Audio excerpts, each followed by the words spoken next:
स्टेडियमच्या मैदानाला बुरशी लागल्याची महत्वपूर्ण बातमी समोर आली आणि आता जर हे काम वेळेत झालं नाही तर येणारे बरेचसे सामने क्रिकेटपटूंना किंवा अन्य खेळाडूंना या ठिकाणी खेळता येणार नाहीत आणि हे सोलापूरचं खऱ्या अर्थानं दुर्दैव म्हणावं लागेल। स्मार्ट सिटीतून 22 कोटी रुपये खर्च करून विकसित केलेल्या इंदिरा गांधी पार्क स्टेडियमवरील 11 पैकी 9 खेळपट्ट्यांना बुरशी लागली आहे।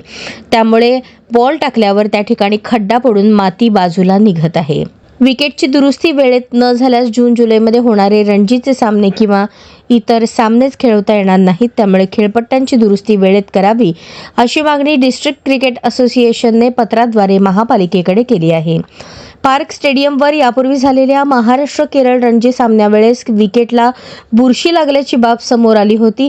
त्या सामन्यानंतर असोसिएशनच्या पदाधिकाऱ्यांनी फेब्रुवारी 2025 मध्ये तत्कालीन महापालिका आयुक्त शीतल तेली उगले यांच्याकडे विकेट दुरुस्तीची मागणी केली। त्यानंतर संबंधित उपायुक्तांनाही निवेदन दिले, पण अजूनही त्या विकेटची दुरुस्ती झालेली नाही।